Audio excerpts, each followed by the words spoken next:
Welcome back to the Main Card Podcast. We are finally back. We are back on your screens, and I'm back with a new haircut. You look at this. Look at this for my fight. You know, looks the same. Haircut, dude. It's a little shorter. You know, looking good. Is your haircut, dude? And Ran, as always, looking great. How you feeling, man? How you feeling, man? It's a lot of big things since the last time we spoke, so I'm excited to speak. But how you doing? Feeling good, looking good, living good. You know, always a hot topic when Rand's in the room. That's why they call it Rand's room. And we here back with the main card, baby. So, like I said, we missed a lot, and I want to jump right into it. We missed a lot. Starting with last night, we were recording this on the Saturday after the Times Square fights. Yep. First of all, you're a little bit more familiar with it, but I just want to say, just outside of the fights, what a fucking spectacle! Like, to close down, it was just a spectacle. Like, to close down that area where it's literally the most populated area in New York City. Everyone goes there. Like, it's just so ridiculous that Turkey Alalshikh literally shut down Times Square and put a boxing ring in there. It's just the craziest shit I've ever seen. The spectacle was out of this world. But as far as fights go, how'd you feel that night went? Honestly, for the whole thing, I agree with you saying the word spectacle. I feel like there's not another word that you can use because that's what it was. It was truly a spectacle. We haven't seen something like this since Rumble in the Jungle with Ali fighting outside in the rain, fighting one of the hardest fights of his life. The event itself, I was a little underwhelmed by the fights, but I can't say that takes away from what it was. Yeah. I think Turkey knew exactly what to do when he had the idea, hey, I want to put a fight in the middle of Times Square. He knew exactly what he would have got out of that. Yeah, he got casual people. There was a video I seen. I don't know if, shout out my guy Waffle, I don't know if he can get it in here. There was construction workers. They're working on something in Times Square, and you just see them, someone's recording them, they're at the top of the thing, they're just watching it, having a great time. They're like arms around each other, they're recording, and you can tell it's just like, wow, what a way to finish my day of work. Yeah, I get to just watch a random boxing match as I turn my head. Right. And little did I know, these are some of the greatest boxers in the world right now. Yeah, it's the biggest boxers, the most popular boxers. I mean, the big three, they would call it right now. I mean, as far as that weight class goes and everything. They call them the Three Kings. That's what they used to call, like, that's the same thing they used to call, I don't remember who they were back in the day.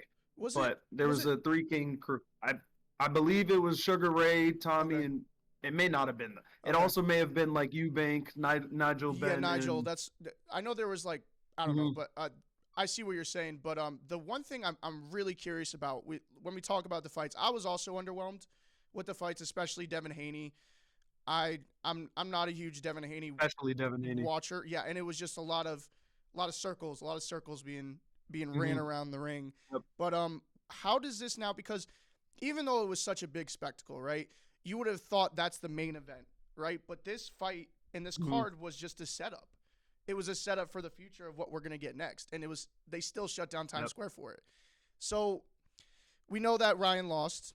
In a really, really weird way. I've never seen. I mean, I've watched like 3 or 4 Ryan fights. I've never seen him like that ever. And I'm curious, how would you think of that fight? We'll start with that, and then also, can this still lead down the road of Devin Haney?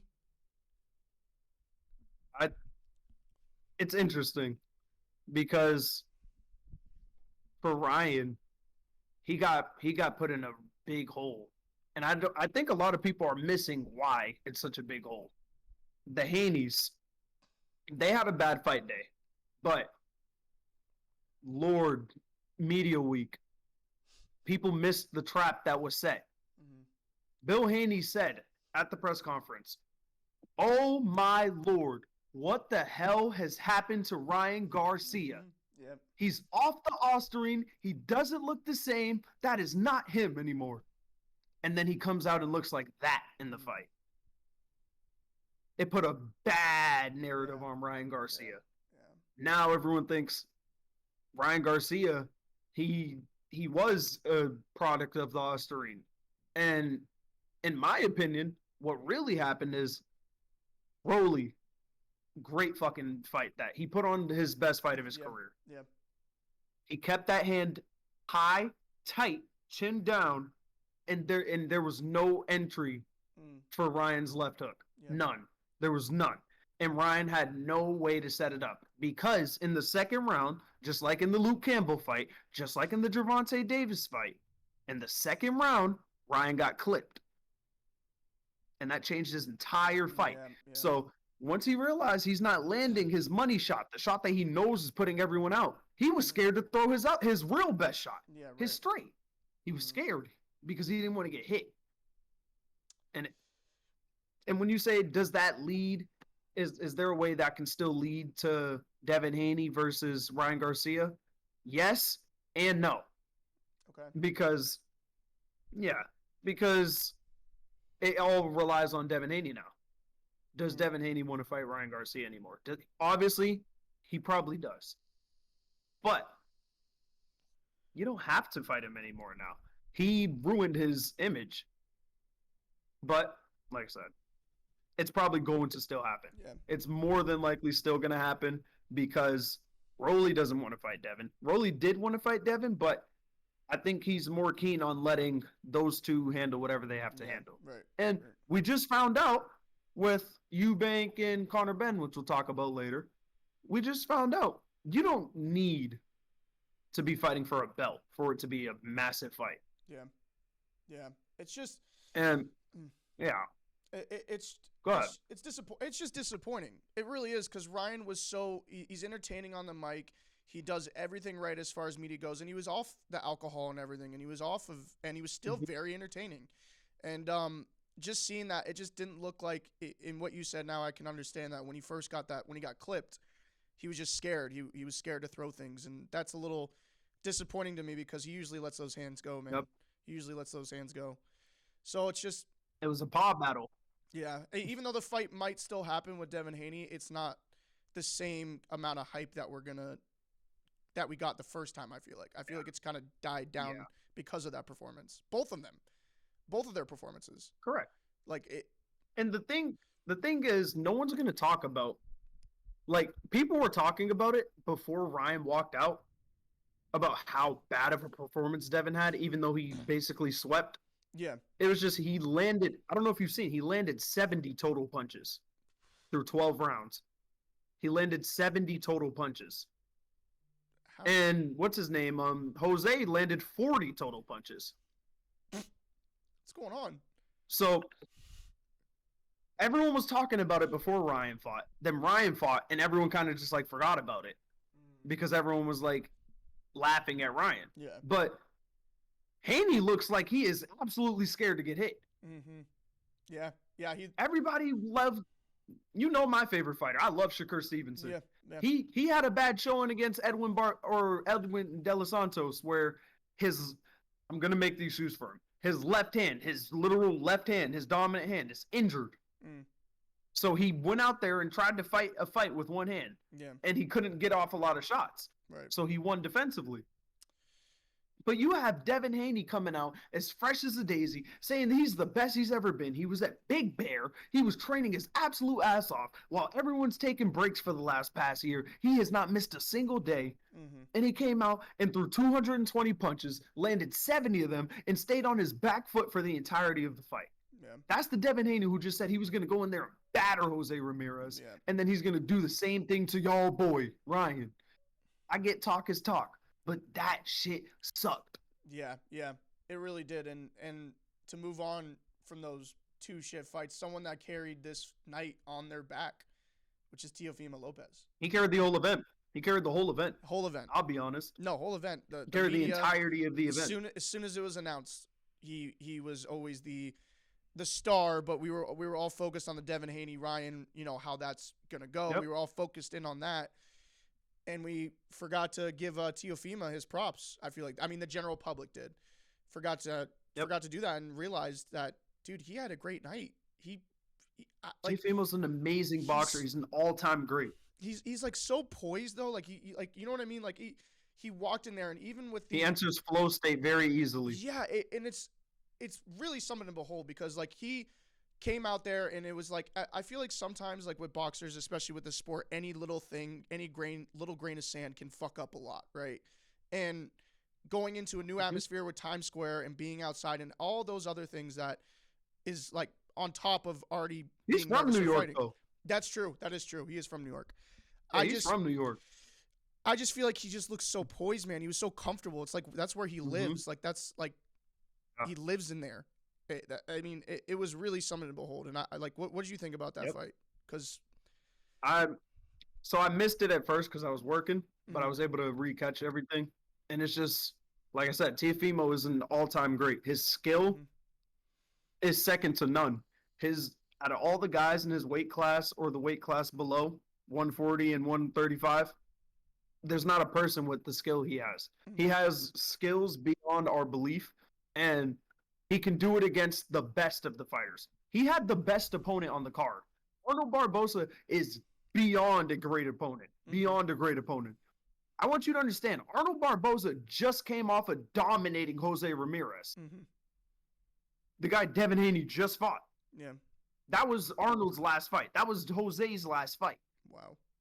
And Tio made easy work of him. Very easy work of him. Yeah. Teofimo. He looked like he was having fun. Yep. He is having fun. Yeah. That's the thing. He presents the way he presents himself is the exact way he comes in and fights. He doesn't care what anyone has to say. He's gonna be that clown that you says he is, because he's gonna sit there and make fun of you. He's gonna move, sway, hands down, bop, bop, bop. You're not touching me. I'm rope-a-doping. Right. He's gonna do all of that, and he's gonna dominate the fight. He's gonna put on a great spectacle. He's gonna promote the event. Teofimo has all these big fights lined up. And guess what? None of them can fuck with him, to be quite honest with you. Guess who his next big fight was? Ryan Garcia. Yeah. Ryan cannot fuck with him. Yeah. His other big fight lined up, Devin Haney. Devin Haney cannot fuck with him. You're going to put Rolly against Teofimo? Absolutely not. You cannot. It's a big mismatch between all of the kings. So it's just due time. It's just due time till Teofimo's back, on the throne. It's due time. That's awesome, man. But Teofimo earned my absolute respect. People don't understand, bro. Teofimo Lomas beat Lomachenko in his prime when Lomachenko was ranked pound for pound #1. Wow. Teofimo beat him. Wow. Teofimo's he's earned my absolute respect. Yeah. And it's a lot of fun to watch him. It's so much fun. Even when he's dominant, it's fun to watch. You know what I mean? And that's rare. So I mean, it was a great night. The spectacle, like we said in the beginning, I think everything was really cool. I wish some fights went a lot differently, but I mean, it just the whole night itself was just really cool to see. Happy to be alive when that happened, because it's probably never gonna happen again. They made no sale, they made no profit off this, none. I don't know if it'll never happen again. They've been teasing Alcatraz. We've been joking about it. But they just teased it last night. It's becoming real. It's becoming real. It's becoming real. There's probably going to be an event in Alcatraz. We were like it's so out of the ordinary. Alcatraz. It's just Alcatraz. And now it's actually becoming real. We're sitting there what the fuck? Yep. What? But and it's probably going to be KSI fighting there. Oh my God! Can you fucking imagine? Oh my God! Yeah. Oh God, that's crazy. We'll see. I mean, I'm looking forward to it. But crazy night. Me too. Crazy. And just last week we had another crazy night. Probably, and some people are saying, I don't know how you feel about this, the best fight either they ever watched or the best fight of all time. And it's the greatest fight I've ever watched in my life. It's the best fight I've ever seen, and I'm a boxing casual. I haven't been watching for a long time, but I was like, whoa, this is real boxing, dude. This is what I see in the movies. That was the best fight I've ever seen in my life. It's it looked like a fucking Rocky movie in there. You know what I mean? It really was. Yep. It was crazy. So tell me your thoughts about that whole night and just everything about it. Just to start the night, you get Vidal Riley going out there, winning him the British title in dominant fashion against a amazing fighter. Someone who Eddie Hearn, when he just became a pro, he was 1-0. Eddie Hearn proposed Jake Paul. Okay, you say you could beat any of my guys under 10 wins? Chef Clark, he's 1-0. That guy went on to go become British champion, and Vidal dominated him. Dominated him. And then you get Liam Smith versus McKenna. McKenna goes out there and puts on a dominant performance to show he's not one of those guys to be fucked with at 160 something. At 160, I believe. Then what else? You have kind of a snooze fest with fucking what's his name? Fucking Lyndon Arthur and fuck, what is his name? I can't remember. Hold on. I'm blanking on his name. Yeah, but it is what it is. Yeah. Lyndon Arthur versus that guy from the UK. They love him in the UK. They love him in the UK. Okay. That fight was kind of a snooze fest. Okay. And then as we're watching that fight, we get the cameras cut to somebody walking into the arena. Mm-hmm. Chris Eubank Sr. And that, wow. Like, wow. What an entrance. What a fucking entrance, dude. Like, wow. Yo, I don't think I've ever heard, like, on a screen, the crowd sound that loud. And that's in the parking lot. The crowd literally, that's in the fucking parking lot. The crowd literally exploded. Like, absolute explosion. They didn't even give a shit about the fight that was happening anymore. They said Chris Eubanks is here, senior. And guess what? He's in corner of junior. And that him starting that night only led us to an amazing fight. Yeah. That fight, like, from start to finish was absolute fireworks. Conor Benn never let go of his pressure. He never took a foot off the gas. And he threw, like, dangerous bombs in every single punch. Yeah. Chris Eubank, his boxing was perfection. He looked amazing. His jab was super sharp. He was clean. He was getting dirty with him. He took everything he had to get that fight from fucking Conor Benn. And, man, like, you don't get many fights like that ever. Yeah. Like, you've seen these are the fights all the old heads talk about, where 15 straight rounds, these guys just fucking give it all they got. And that's what you got from Eubank and Ben. They literally gave it all they had for 12 rounds. No belt on the line. Nothing but I want the fucking, what is it? I want the bragging rights. Yeah, I want the glory. That's it. Yeah, I want the glory of this. Yeah, right. That's all they were fighting for. Yeah. Bragging rights. Yeah. And they fought like they were fighting for a fucking belt. Like they fought beyond like they were fighting for a belt. They felt like they were fighting for pound number one. Yeah. They fought like they was fighting for undisputed. Yeah. Like that's how a boxing fight should look when everything is on the line. Yeah, and I think anyone, not even boxing fans, just regular people would enjoy that fight. Like they would be like, damn, this is just crazy. Which is, in boxing, I just feel like it's so rare to have those kinds of fights. Like it's so rare. And when you get it, it's like a fucking, it's a treat, man. It's really, it draws you in.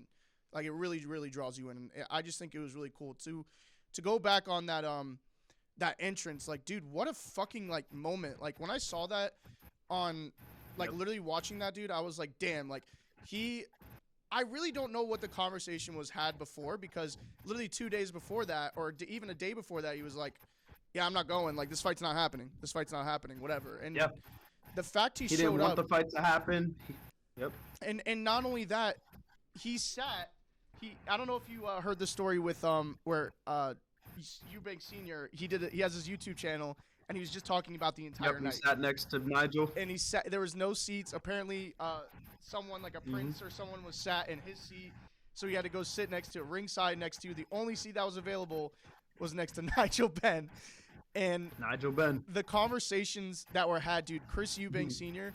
I mean, Chris Eubank Jr. is exactly like his father. Like, it's fucking ridiculous. The comments he was making, like, the same fucking person. It's fucking crazy. And he was saying like, oh, like your boy. He was Chris Eubank Sr. was like, oh, your boy's getting hit with this, whatever. And he's like, no, he's fine. And then he just said, I just got up and walked away.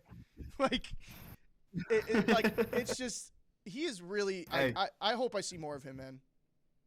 Never touch a man's bonbons. Bonbons. Would you like a sweetie? Never touch a man's bonbons. Would you like a sweetie?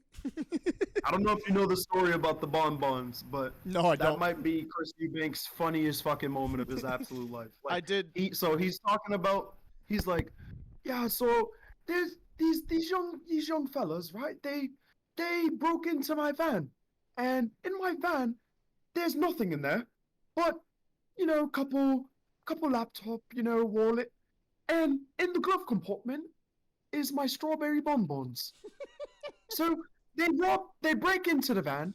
I don't care what they take. I'm not going to call the cops. Whatever happens, happens. And then I go check the glove compartment, and they took my strawberry bonbons. Call the police. Get these men arrested. Get them arrested right now. You never touch a man's bonbons. And he's probably very like so serious when he said that too. Like he was like he's probably so absolute dead ass. Yeah, That's he's probably not so even dead ass. And that's the funniest part. He's like, you can take my laptop, take my car, but don't take my fucking bonbons. Fucking take my bonbons. Are you kidding me? But yeah, I mean, it was just a really cool fight. I loved it. The whole night was just really, really cool. I don't think we're gonna get anything close to that fight, at least for a very long time, but hopefully we get a little surprise. But speaking of fights, and this weekend is not over as far as fights go. Tonight, Canelo Alvarez is fighting, and he's fighting the Mr. William Scull. And William Scull, however you pronounce it. Scull. This is his Ring Magazine debut, if I'm correct, right? This is his first time, and this is his first time fighting outside of North America, or that North America region, right? It's his first time, right? Yeah, Canelo, if he's not fighting where he started, or like Mexico, or now as the face, he's in America. Yeah, right. So he's taking his talents elsewhere. How do you feel about him making his Saudi debut, his Ring Magazine debut, and how do you feel about William Scull as an opponent? One, we'll start with William. Yep. I think he's game. But obviously, when Turkey gets a guy like Canelo to say, I'm all in, you have to make his first fight that's Canelo. Yeah. And I believe that's what William Scull was put in there for. Scull, obviously. Scroll. I think he was put in there to get absolutely dominated. And I think Canelo's going to have one of those like performances where you're like, oh, wow, he reversed his clock. Yeah. But if you watch Canelo, he doesn't try to knock people out anymore. And I think he's going to try to knock him out, and he will probably knock him out. So everyone's going to have that moment again where we're like, wow, that's Canelo Alvarez. Right. So he can set up the big fight with Terrence Crawford in September. Yeah. And yeah, it's a big fight. It's a massive fight. Oof. I can't wait for that one. Yeah. But him making his debut in Saudi, I think it's even bigger than that. I think Canelo's basically saying, I'm not going to run my own career anymore, which is what he's done the last few years. Yeah. And we all know what Turkey has being built, which is TKO boxing. And I think September, that Terrence Crawford Canelo card, I think that's going to be the first show of TKO boxing. Wow. Because they've teased an event. Dana even got mad at Turkey for basically giving up too much information. Yep.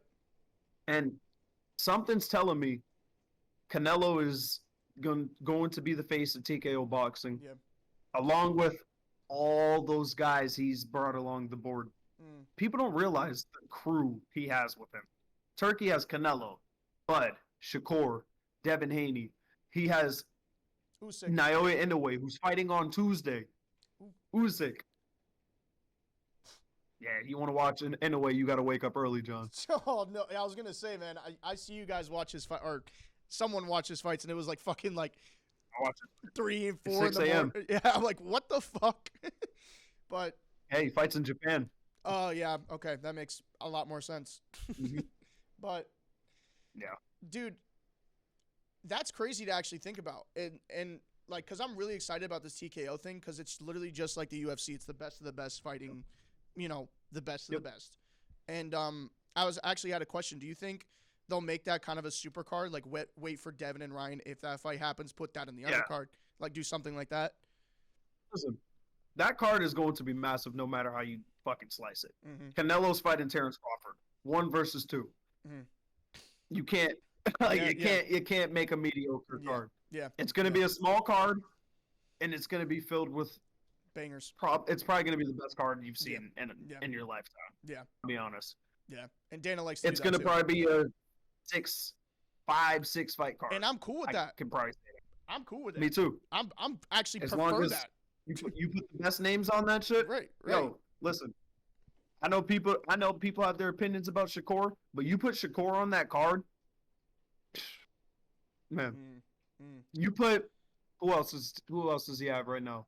You put Shakur on that card. You put imagine like a Tyson Fury versus like AJ on that fucking card, but like they would have to put it on its own card. But could you imagine something like that? Because that's what like I'm thinking that way because. But he just did 3 main eventers on the same card. Yeah, right. Well, I'm also thinking that way because Dana's that way. He's shown you he's not scared to do that. Right. And Dana is Dana nowhere is that way, scared. but Dana don't got turkey money. No. But I think his mindset has always been like, I don't care about the hype because all these fighters are already hyped up. They don't need like hype up fights when it comes to the TKO thing. But he's always been like, I want the best to fight the best. You know what I mean? No matter what. If it's available, we're doing it.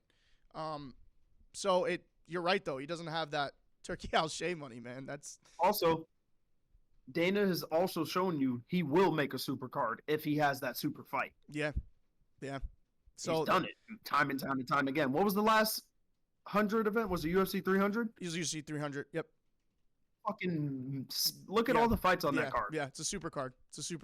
Same thing with Dana would do it. Oh yeah. Same with the you have yep. Sorry. No, I like to make a comparison with Turkey and Dana. The Times Square thing, like I said, they made no money off of it. It was just for the spectacle. It was for everything. And Turkey can do that. Dana did the same thing with the Sphere. They made no money off that. Yep. None. So I think they're willing to take those risks together, which is I'm really looking forward to. Yep.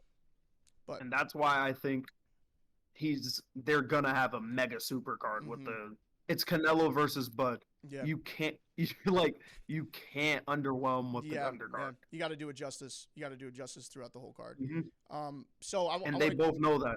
So I want to get your Canelo prediction since it hasn't happened yet. This is really the only fight we're going to talk about that hasn't happened yet. So what are your official predictions? Yep. It's about to happen. It's the card's on right now, I think. Ooh. But I think I kind of elaborated it. I think Canelo's going to go out there and get that knockout, something we haven't seen Canelo do in probably, 2 years? Yep. And maybe 3, maybe 4. But Canelo hasn't got a knockout in a while. And I believe he's being set up to get a mega knockout. Okay. And I think Canelo's going to go back and show people that his uppercut is nothing to fuck with. His left hook is nothing to fuck with. Damn. And so that's my prediction. Shout out. Knockout. I don't know what round. And shout out Nolan. I know he's probably eating his fucking fingernails right now because he loves Canelo. He's probably very nervous. So shout out him. But Ran, you had a very big weekend last weekend. Very big. I did. And so did all of our friends. I want you to before of course I'm talking about CFL. CFL just happened. And it was a crazy event, a lot of emotions, a lot of great stuff, a lot of stuff that was maybe not so great, but everyone was happy at the end, which was good. Everyone did their thing out there, and I'm happy about it. So let me know, like, how did that weekend go, and tell me a little bit about it. Man, CFL, it was honestly amazing. Like, I was very unsure about CFL when CFL first started because I don't know how many people know this, but I don't care. I say it. Yeah, say it. When AT was in a space with us one day, me, Lezra, Sean, Damien, all those people, and we're just talking to AT. We're like, I think I was the first person to say it. I'm like, yo, you should start your own thing. And then once that was said, Lezra, Damien, Sean, they're all just boom, spitballing ideas to AT. Yeah. And AT literally said in the space, I'm going to call it Creator Fight League. I'm going to get all you guys on. You guys are going to do this. I'm going to build it up. We're going to work together. He had all the guys ready to be a part of the team. Yeah. It never happened, but now we're here. Yeah. And I believe CFL 4 was a breakout carried event. Like, the numbers are going to show, like, the porn stars, your Maddie Mays, your Lil Kimchi's, their fights are going to have the big views. But these guys from this SCB scene, like, I don't even want to just call it breakout. I want to call it SCB because all of our people went out there and showed the hell out, man. They showed out the professionalism, the promotion, the not so professionalism, the way we carried ourselves, and like people, like we're sitting there helping out the entire crew for the press conference. We're setting up the chairs, we're setting up the tables, we're helping everything. We're getting everything in order. We're helping these guys with everything, and it's just like that's what it's all about. We've been telling these people from the start that you get us on your card, we're gonna do everything we can to show you guys why we belong here. And Pat, he started the fucking show. I fucking love Pat, bro. That's my dog for life, bro. Like, Pat is literally my dog for life. I love that dude so much. I love the passion he brings to himself, the way he carries himself, the way he just listens and takes information. I was giving him a lot of information that night, the days leading up to it, but just the night itself, I'm in his face. Yo, Pat, listen, I need you, Pat. I need Pat Typhlosion. I don't need you to fake it till you make it. I need what you have. I need everything you got, and I need you to just think. And when you think, I just need you to listen to me. Because I promise you, I will do everything I can to take you there. And I promised him, he trusted me, and we went out there and got a fucking amazing victory. So way to set the tone too. I'm sorry. I want you to continue, but I also want to know that because that's a really good point. You cornered everyone that was either breakout or small creator. Except for Anthony Proctor. Except for Anthony Proctor. So can Shout out to him. Throughout these fights, can you tell me like kind of what that corner was like and like the difference? I know like Pat was like, you had those conversations. With Todd's I can explain every corner. Yeah. Yep. So with Pat's very new to this, especially he's new to taking information. So I have to say a lot more to Pat. I have to keep talking. I have to keep filling his brain with information. He's not going to hear it all. He's not going to understand it all, but you have to keep telling him. You have to keep making sure he understands that you have his back and he's going to be okay. Because it's all new to him. His brain sometimes his brain just takes all of it too quick and he gets overloaded and he kind of shuts down. So with Pat, I'm a lot more vocal. I'm in his face. You got this. I'm hugging him. I'm telling him how much I love him. I'm telling him, yo, do this for the man on your shorts, his grandfather, rest in peace, his soul. I'm telling you have to do this for yourself. You have to make yourself proud. That's like, I'm telling all these things to all the guys, but there's a level of how much I'm saying. Right. Pat, I'm talking a lot. I'm talking a lot. Right. Helping him a lot. I'm literally teaching him small things he has to do before the fight. We did a lot of stretching, a lot of shadow boxing, working on his controlling his breathing, his pace. When he first started shadow boxing, I'm like, yo, breathe, slow down. This. It's work on those punches, work on that form, breathe, get your head moving, stay bouncing. Something I tell everybody that I'm helping corner. You have to keep bouncing. You can't just stop. Your feet are going to get flat. They're going to get heavy. You're going to be in that ring and you're not going to be able to move. You have to be bouncing. You have to stay loose. And that's what I was telling Pat throughout the whole fight. In the corner, throughout the fight, throughout each round. First round, he came back after it was a lot of colliding, a lot of he wasn't thinking as much and wasn't listening to me. I could tell he wasn't listening to me. So I'm in his face. You can see it in the pictures. I'm kneeling down. I got eye level. I have my hand on his knee. I'm in his face, eye to eye. And I'm telling him, yo, you have to listen to me. First of all, that's step one. And you have to calm down. because he's too antsy. Yeah. He had to calm down. He was too antsy. And then he slowed the game down a little bit. Yeah. And for the first time in Pat's boxing career, a boxing fight slowed down in his brain. Wow. And do you know how hard it is to have a fight slow down for you?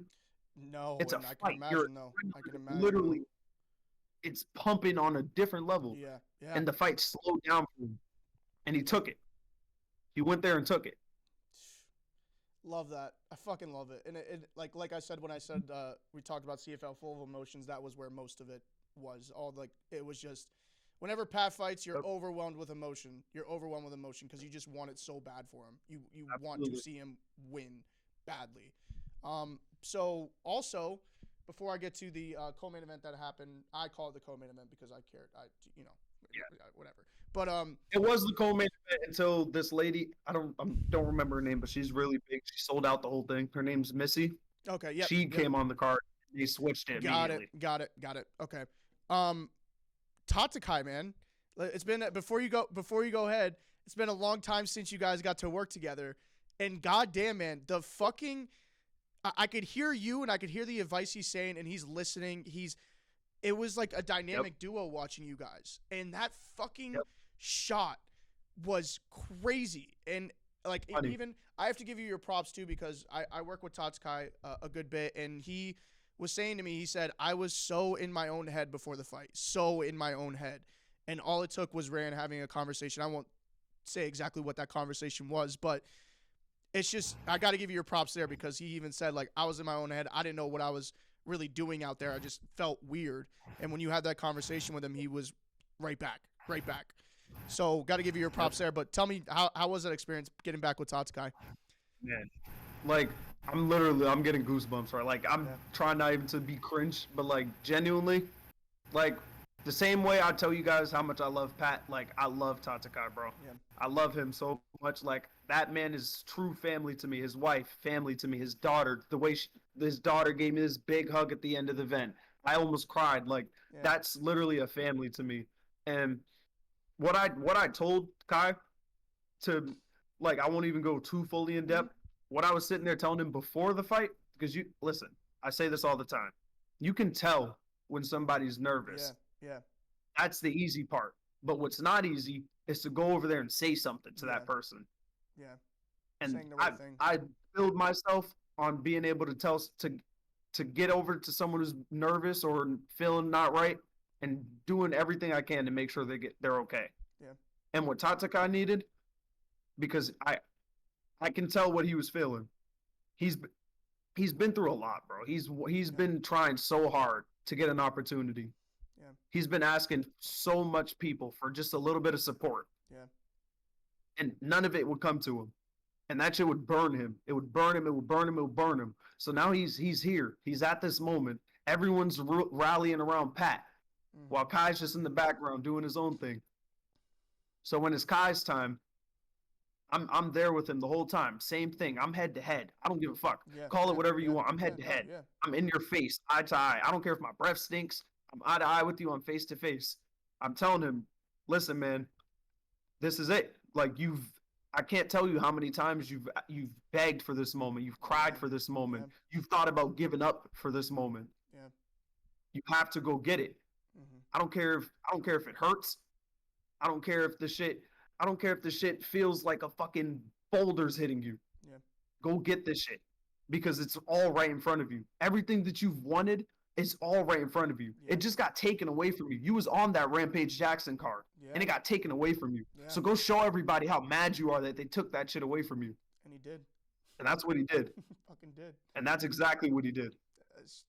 Shout out to Eric. Like, truly no disrespect on Eric, but he was in there to get hurt. Yeah. He had no idea what he was being put in. Yeah. And Kai's a fucking killer, even though he walks around he's a like killer. He's a really nice guy, but he's a fucking murderer. Sweetest human being, but he will fucking murder you, man. He really will. But I think I made kind of a little race like joke to Kai. It's kind of bad, but it's kind of funny. I was like, Kai, I'm like, you know why everybody kind of doesn't know about you? I'm like, you're like that guy from the animes or like the Japanese or like Chinese shows. Right. He has the same look as all those like the guys who are the strongest. Yeah. They have the glasses, the nice hair, the black hair. Yeah. They look the jawline, and then they go out there and fight murderer. Yeah. Literally, like I'm like, that's you, guy. That's literally you. Can't think of any animes, but motherfucker's really Goku, bro. He really fucking Goku, even though he doesn't look like him. But same energy. But I love Kai. I love his family, and I'm so proud of him. Shout out to Anthony Sims too. You guys may not know this. Anthony Sims Jr., a pro boxer, over 20 fights. I'm putting that clip in here. On the phone. He was on the phone. He literally posted it on his Instagram. He was on the phone with us. All I could hear as I'm screaming my lungs out for Kai to faint jab and all I can hear is Anthony jab, jab, jab. I love it, man. And he's shout out to Anthony, dude. bro. We need to get him on the show. We need to get him on the show and talk. We have to.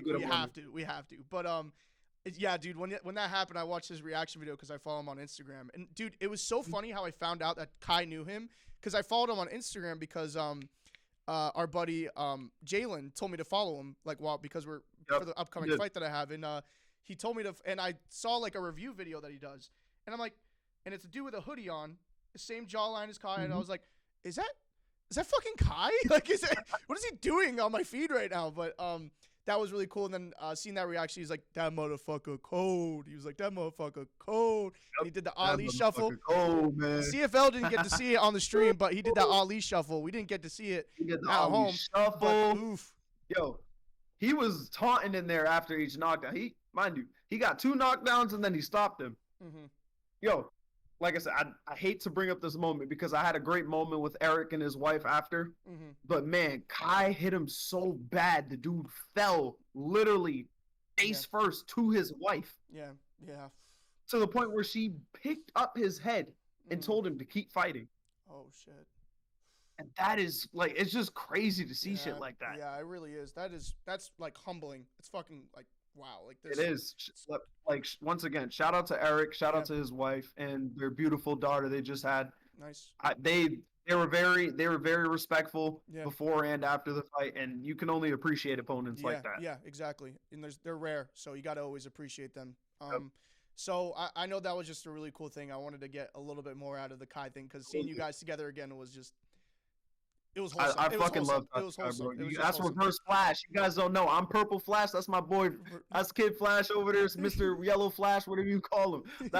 We Reverse Flash, baby. That's my guy, bro. That's I fucking love Tatakai, bro. Awesome. I fucking love Tatakai. Seeing you guys in those T-shirts were just great too. Like the Kai shirts. But yes, I hate to end it the CFL recap this way, but I mean it was a hard. It was a tough pill to swallow for us fans of. Yeah.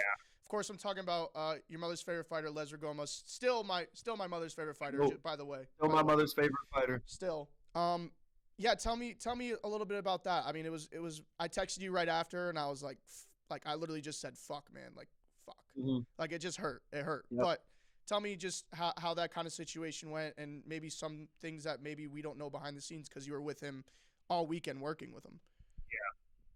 Yeah.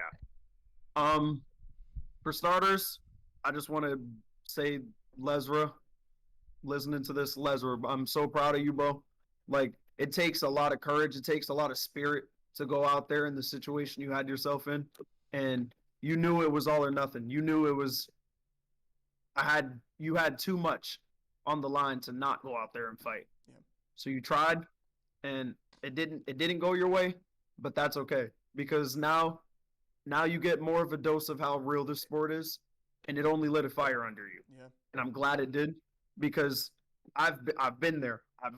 My first ever fight, I was stopped at my own corner. He told me, "Yo, you can't fight no more." He's like, "You can't even get up." I couldn't breathe in my corner going into round 2. And that pain that I was left with, just knowing, like, I wish you got, like, I'm sure it can be shown. I don't know if Waffle will show it. Yeah. But all the people in the ring, ex-girlfriend, my best friend, all my guys that I grew up with, everybody's there. Yeah. And I couldn't even stand up to finish for another round.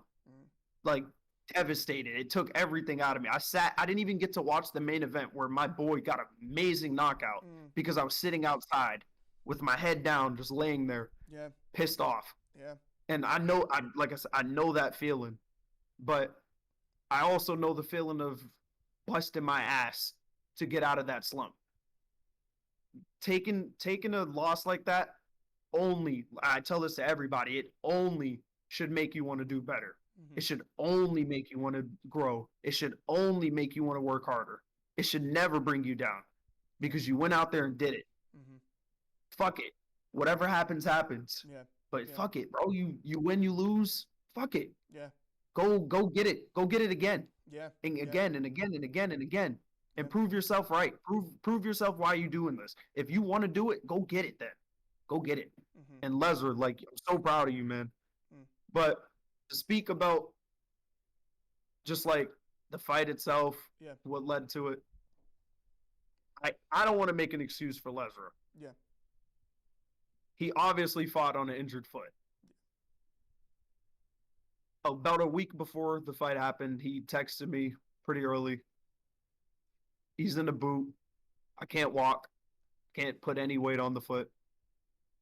What would you do? And I told him, listen, man, first, don't take what I would do. Because I fought as my eye is literally shut. Yeah. But there's a reason I fought because even with my eyes shut. There's a reason I fought again, knowing my eye would get shut. Yeah. It's because inside I've needed that. Yeah. And if you really needed that, then go sacrifice it all. Yeah. The sacrifice is you're going to go in there and you're going to hurt your foot even more. Yeah. You may win, you may lose, but your foot, done. Yeah. And he took the risk. And he took that risk because he knew everything he's ever wanted was facing him in the eyes. And how the fuck can I sit there and disrespect or say that Lezra's less of a man or he it was a disgraceful performance when he went out there and put it all on the line. Yeah. Yeah. He put it all on the line. Yeah. That shit gets me emotional, man. Yeah, I know, me too, man. I was sitting there just like, it sucks, and I wasn't even there, and I felt it through the screen of how much that sucked.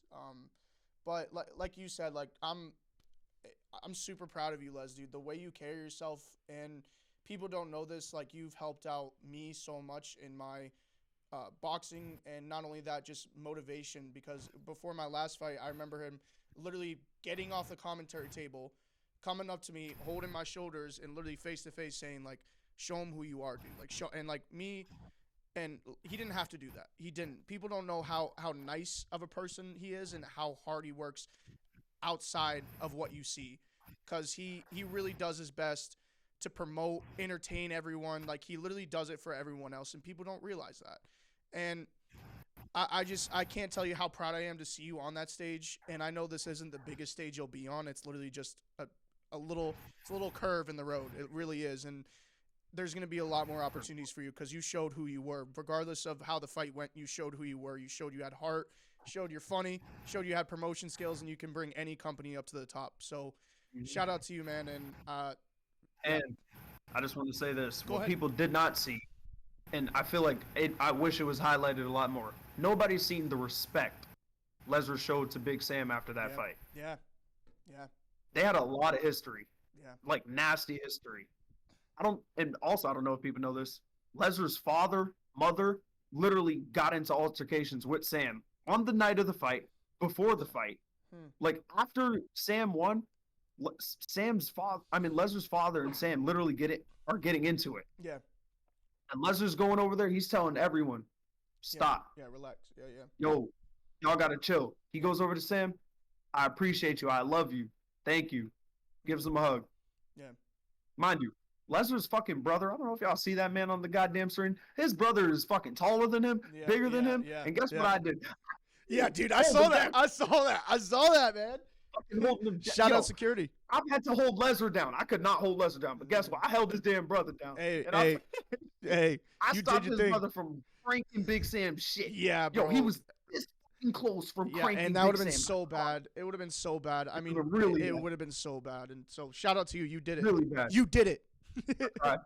Listen, I tried my best, bro. I couldn't let that happen. But we're ready to see Lezra again. I know he said he's taking a little bit of a Hell break. I know it's going to light a fire because sometimes it can go either way. It can light a fire under you or it can go the opposite way. And I think even after he spoke and what he how he's carrying himself even right now on social media is just, you got to learn from that. Like to bounce back that way and think positively of what's about to happen next. It takes a lot. So let's go, Les. Can't wait to see you next time. But Shout out to Lezra, bro. a great night of fights, a lot of emotions, probably, one of the most entertaining things I've watched in a long time. Just seeing my friends and everyone there, it was just a really, really cool, really, really cool night. Speaking of small creators, Breakout is in T-minus 2 weeks from today, 14 days. 2 weeks. 2 Yep. weeks. 2 weeks. Let's locked go. in, baby. We locked in. That shit up. So, We fucking locked in. So, do you have any kind of final thoughts before, there's not final thoughts. We'll probably speak about this again, but like 2 weeks out, how we feeling? 2 weeks out. This is going to be a card, man. It's going to be a card. There's like, I feel like this entire card is what Breakout's about. Yeah. They have the opportunity after putting on such a beautiful display at CFL to show what Breakout does. Yeah. Because everyone's going to be watching. Everybody's going to be watching. Yeah. All the people you think are going to watch, they're watching. I promise you they are. Yeah. And name power, you can say what you want. You can say, who are these guys? It's just a bunch of fans fighting. Well, guess what? They put on a card that is performing with cards that people are paying for. Yeah. Paying for. Yeah. Yeah. And we're on par performing with or outperforming some of them. Pro cards, Breakout is outperforming. And hey, it is what it is. That's just what you guys have to accept it as now. Mm-hmm. Breakout is there. Yeah. And man, we got the Rested Boxing prelims with my brother John, main events in the prelims. Yes, sir. Let's clap that up. Yeah. Thank you. And then you got a fucking massive main card. Yeah. Shout out to the main card podcast. Shout out to the main card podcast. But you got a massive fucking main card with guys like Zay, Slime, Waffles back. Yeah, Waffle. You got Devin taking on someone from the UK. I'm excited. You got Jerry and Diesel, fucking megastar in Diesel. I mean, in Jerry growing. Yeah. And then you got Diesel, proven time and time again. He fought me. I'm tested, baby. You got Isa, just went to war with the best heavyweight. Yeah. You got Anton Bell, just had a clean knockout. Yazzie fought in the UK. Zach just beat the boogeyman. You got DDK, Zavi. You got Sean Pascal. Like, bro, this is a card, baby. Shout out to Breakout, man. Damn, you got shout out to Lezra. Shout out to the team behind Breakout. You made me get goosebumps. It's there, a good man. card, dog. Good card. You're right. I'm happy about my placement. I think that's a good placement for me. I'm excited to be on the rested prelims. Shout out Waffle. Happy to represent there. But 2 weeks out. Crazy. Doesn't feel real. I have a question for you, John. What's up, Rand? For your fight, I know you say you are happy about your placement, but I'm not happy about your placement as your friend. I believe you should be on a premium spot in this card. I just want to look at this card. No disrespect to any of the fighters on this card. Yeah. I believe there's a place for main card Lil Joey to be ahead of Blaze and Jorge. But where I think things were messed up, and I believe, John, you were took off of A side. Yeah. And that bothers me a lot. Yeah. Where I think you may have messed up is this podcast right here is doing better than a lot of people on this card are doing. Yeah. But you have to take this podcast and you have to let people know this is my shit. Clips. Moments. You gotta stunt. Look what we're doing. The last 28 days, I'll stun it right now. The last 28 days, the main card podcast is doing 14,000 views. And guess what? That's plus 900% from what the channel used to be doing. That's the type of shit you got to stunt, John. But you're too silent. You're too silent to this kid. Yeah. You don't have to go. You don't have to go blow for blow with him. You got to go promote for promote. Yeah. I'm promoting this. I'm promoting this. I'm promoting this. Just Yeah. promote it. Yeah. Let everyone know this is your shit. Yeah. That's how you keep. That's how you keep where you are. Yeah. Because you should not be in the. You should not be in the prelims. You should be on the main card, and you should be right under a title fight. I appreciate that. I think it's definitely it's weird because like it was supposed to originally be on CFL, right? And Yep. and I don't know. I feel like just the history there between me and him, it should have gone a little bit higher. We have the highest views besides. But that's where people get complacent. Yeah. People get complacent yeah. from what it was. Yes. And I think also when I looked at the views from the face to face, the only person that outbeat us through all the face to faces were, I mean, granted there was no DDK, Zavi face to face, but the only person that outbeat us was Zach and Yaze, the second most viewed with, I believe, is 250 something. 250 views is our face to face, and that's the second best on there. Mm-hmm. I agree. I think there's some people, especially. I mean, I'm gonna be honest, just because this is where I can be honest. This is a safe place, right, Rand? This is a safe place. Safe place. Man. Safe place. Our show. So I do believe I should have been above Blaze and Jorge. I know their promotion has been good. I mean, as far as the tweets and everything, really good. It's been really, really good. Very impressive. I just think name value wise, and I'm not trying to trust me, like I'm cool. But if I were to be critical of where my placement is, I think I should have been above them. Maybe even Slime and Zay. I think I could be above that just because Slime, not Zay. I think Zay deserves that. But it's just the Slime as an opponent kind of thing because he hasn't done jack shit. He hasn't even promoted. No, he hasn't done jack shit. But yeah, I mean, I got complacent. You're absolutely right. I got complacent. I didn't push when I started the push of promotion. I didn't push hard enough. I got complacent. I thought I had a really good one-liners here and there. I had good moments in when we did promote, and I sat with that, which is my fault. I totally forgot when you said I got taken off A side, because I think I believe I was at work and I saw the poster, and I was like, that's weird, and then I forgot about it. But what the fuck did Joey do? What does he do? He's a fucking midget. I think they switched who was A side because they did the same thing with Jerry and Diesel. It's just his activeness versus your inactivity. It took over. Man, little because a lot of people though were talking about what Lil Joey was saying. It's not more so what he's saying. It's people being like, "Yo, John, are you gonna say something?" Yeah. And when people keep hearing that, Joey A side. Yeah. I agree. Okay, I'll take that. He can have A side. That's fine. We'll walk first. We'll walk in the ring. Yeah. That's fine. That's fine. That's fine. It's fine. I'll just look at him while he's walking in the ring. Should be another thing that makes you. It should be another thing that pisses you off. Trust me, it pisses me off. Trust me, it pisses me off. But 2 weeks away, man, and I'm excited. I've definitely pumped up the training. Shout out Ran. He definitely put my mind in a better place as far as training goes and wanting it the certain way that I did. So shout out to him. I'm excited. I'm actually kind of ecstatic. I feel comfortable. Like 2 weeks before my last fight, I was definitely already feeling the nerves, which is not really a good thing to have that far out from a fight. And I feel comfortable now. 2 weeks away, I feel comfortable. I feel relaxed.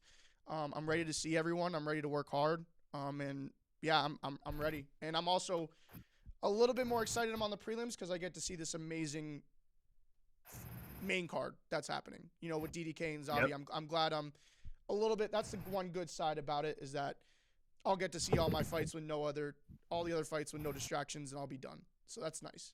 But very excited. I agree, John. And my last thoughts on Breakout 06, honestly, like I said, you gotta shout out to the top dogs of Pat, Lezra, because while these guys are fighting the biggest fights of their life, they're still in the shadows putting on the best cards they can. They're still trying to get the best people they can on the card. They're still trying to promote this shit as if it is a Misfits, as if it is this. Mm-hmm. They don't care about the whole stigma. This isn't SCB anymore. we're all grown far past small creator boxing. Yeah. This is just another part of influencer boxing. Yeah. You have your NBA, you have your D League, you have your Euros. Guess what? You have Misfits, you have your CFL, you have your Breakout. Yep. Part of the ladder. Part of the ladder. We're just another thing now. Yeah.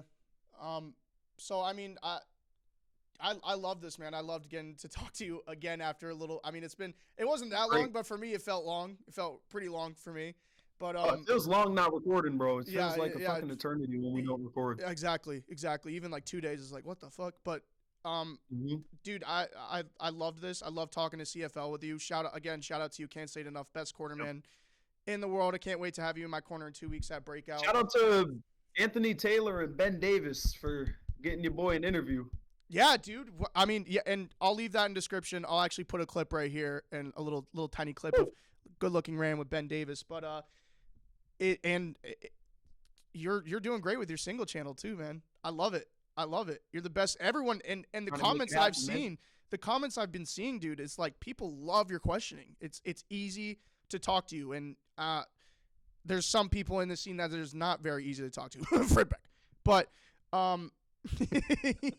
but I'm really proud of you, not only for the corner work. I said corner work, and also just working on yourself and your channel. I thought that was amazing. So yes, sir. Well, man, got to do it, man. Every day we growing. Any last words before we get out of here? Shout out to Mcweeks. It's my brother right there. Had a great time with him at CFL. Shout out to all the people that come with Mcweeks type shit. And shout out to all the people who think they can disrespect my name when I'm not around. But guess what? I always got people around, baby. I got eyes in all the trees. I'm back. You didn't see me. But yeah, man, it was great talking to you again, and we'll definitely. There's a lot more to talk about. We dragged on a little bit not dragged, but I loved the conversations we had. But we got a lot of other sports to talk about. So until the next episode, we'll see. The Patriots are back, baby. Fuck you.